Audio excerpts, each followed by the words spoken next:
আউযুবিল্লাহি মিনাশ শাইতানির রাজিম বিসমিল্লাহির রহমানির রহিম। সুপ্রিয় দেশবাসী, আসসালামু আলাইকুম ওয়া রাহমাতুল্লাহি ওয়া বারাকাতুহু। আজকে একটু ভিন্ন প্রসঙ্গে আলোচনা করব। সমসাময়িক যেসব বিষয় নিয়ে আমি আলোচনা করি, আপনাদের ভালো লাগলে অবশ্যই চ্যানেলটাকে সাবস্ক্রাইব করবেন এবং আমার সঙ্গে থাকবেন। তো বাংলাদেশে আলোচিত এবং বাংলাদেশে পরপর ৩ বার জাতীয় পুরস্কারপ্রাপ্ত চিত্রনায়িকা পপি। এই পপির বিষয়ে দু একটা কথা আপনাদের সামনে বলবো, আমাদের জীবনের শিক্ষার জন্য বলবো আমি। চিত্রনায়িকা যখন পপি অভিনীত ছবি যারা দেখেছেন, এক যুগে তারা খুব সুপার ছবি করত এবং তারা খুব সে খুব ভালো একজন অভিনেতা ছিল।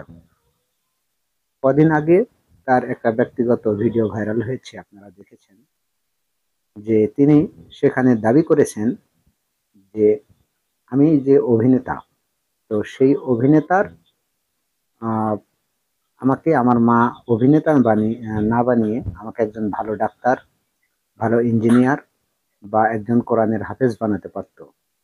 তো এখনকার যে আমরা যাদেরকে স্টার বলি, আহ, তারা যদি এই ভিডিও থেকে কিছু শিক্ষা নেন, যে একটা নায়িকা হওয়া কি খুবই ভালো কাজ?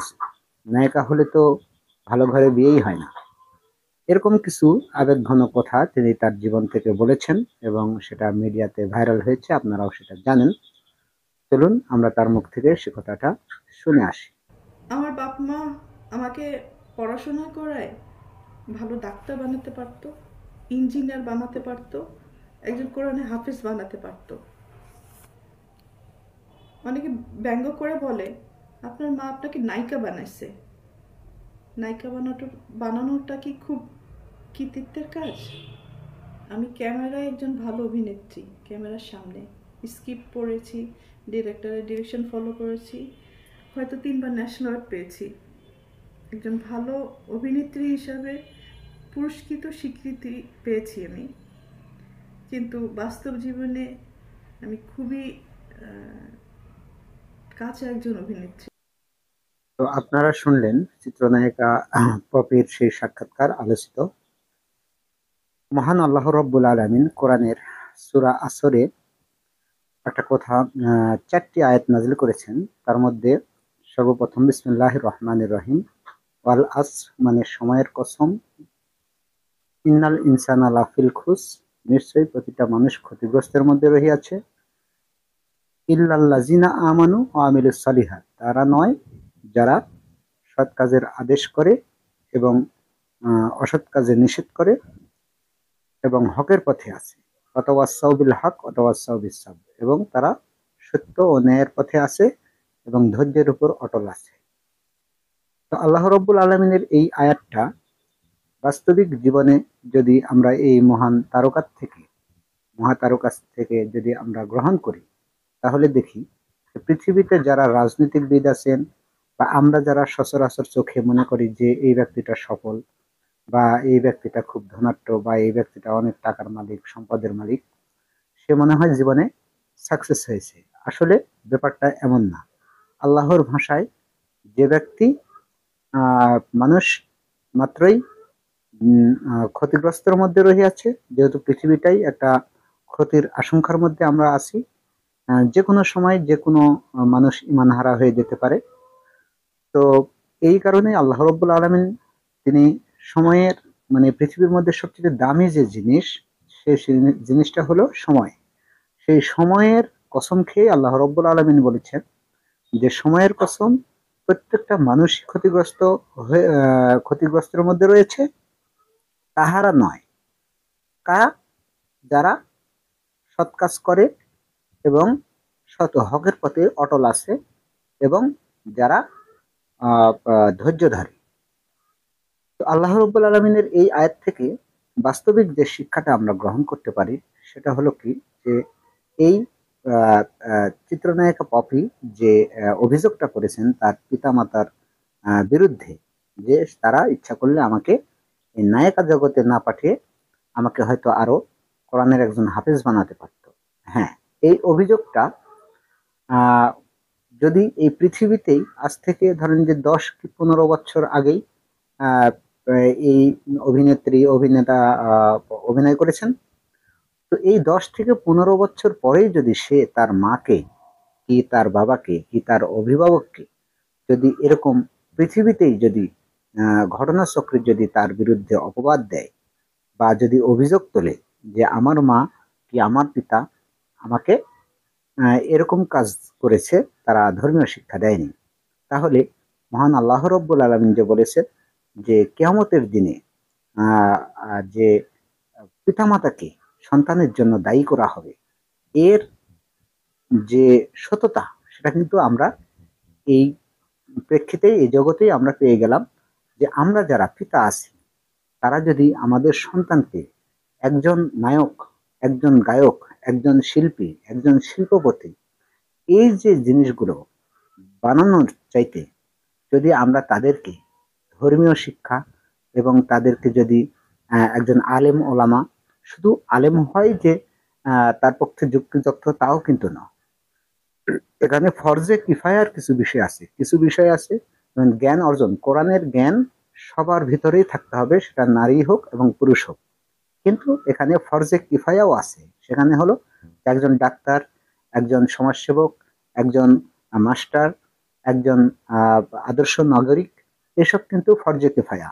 পৃথিবীর সবাই কিন্তু ডাক্তার হবে না, পৃথিবীর সবাই কিন্তু ইঞ্জিনিয়ার হবে না, পৃথিবীর সবাইও কিন্তু আলেম হওয়ারও প্রয়োজন নেই।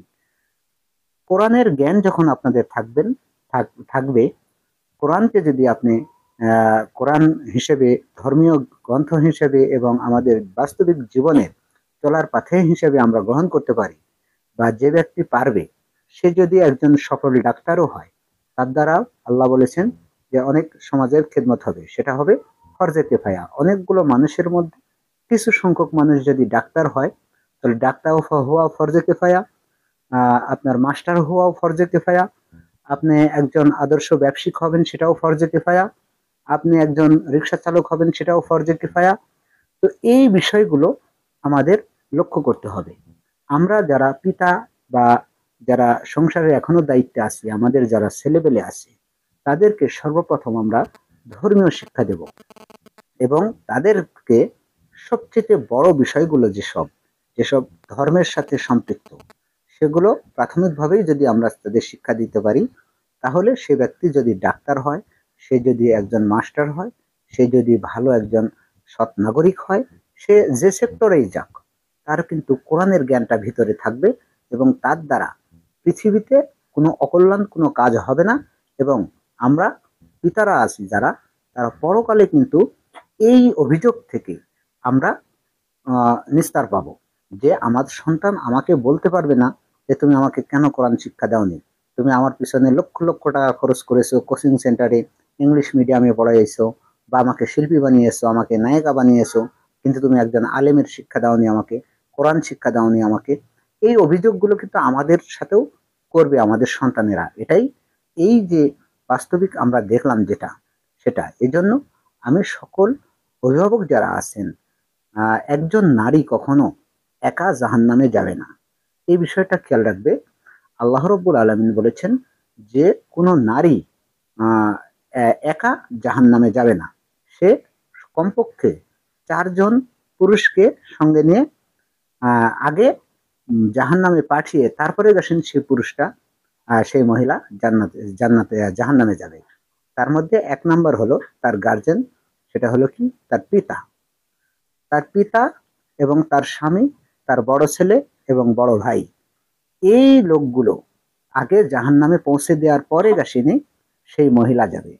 তো আমরা যদি বাস্তবিক জীবনে, আমাদের জীবনে, পারিবারিক জীবনে, সামাজিক জীবনে যদি এই আয়াতটা অবলম্বন করতে পারি, আল্লাহর সেই বাণীটাকে, যে আমরা আমার সন্তানকে আমি যদি আমার যতদিন বিয়ে না হয় ততদিন কিন্তু পিতার দায়িত্বে থাকে, পিতা যদি মারা যায় তাহলে বড় ভাইয়ের দায়িত্বে থাকে, এবং যখন স্বামীর ঘরে যায় তখন কিন্তু স্বামীর দায়িত্বে থাকে, তারপরে যদি স্বামী মারা যায় তখন কিন্তু তার বড় ছেলের ঘাড়ে পড়ে।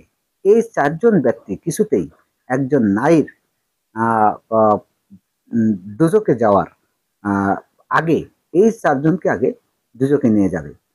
তো এই যে বাস্তবিক চিত্র আমরা দেখলাম যে আপনার সন্তান আমার সন্তান কিয়ামতের দিনে আল্লাহ রব্বুল আলমিনের কাছে যে অভিযোগগুলো করবে তার মধ্যে এই অভিযোগটাও কিন্তু করবে যে আমার বাপ আমাকে সুন্দর নাম রাখেনি, তাই সে আমাকে কোরআন শিক্ষা দেয়নি, সে আমাকে ইবাদতে আল্লাহর ইবাদতের প্রতি আকর্ষণ জাগায়নি, সে আমাকে দেশ বিদেশে বহু টাকা বহু সম্পদ গড়েছে, শিল্পপতি বানিয়েছে, ডাক্তার বানিয়েছে, ইঞ্জিনিয়ার বানিয়েছে, অভিনেতা বানিয়েছে, কিন্তু সে একজন ধর্মভীরু বা আমাকে সেই ধর্মীয় শিক্ষাটা দেয়নি। এই অভিযোগ কিয়ামতের দিনে আমাদের করার আগে আমরা যেন সচেতন হই এবং এই যে একজন অভিনেতা আমাদের চোখের সামনে যে বিষয়টা খুলে দিল সেই বিষয়টা যেন আমরা সকলেই স্মরণে রাখি। আমি কাউকে ছোট করার জন্য বা কাউকে ভাইরাল করার জন্য এই ভিডিওটা করিনি, আমি করেছি আমাদের জীবনের শিক্ষা নেওয়ার জন্য। আসুন আমরা সবাই নিজে কোরআন পড়ি, নিজে বুঝি এবং নিজের সন্তান সন্ততিকে এবং নিজের আহ, পরিবারজনকে ধর্মীয় শিক্ষায় শিক্ষিত করি এবং আল্লাহর পথে চলি এবং আল্লাহর পথে চলতে উৎসাহিত করি। ধন্যবাদ সবাইকে। আসসালামু আলাইকুম রহমতুল্লাহ বারাকাতুহু।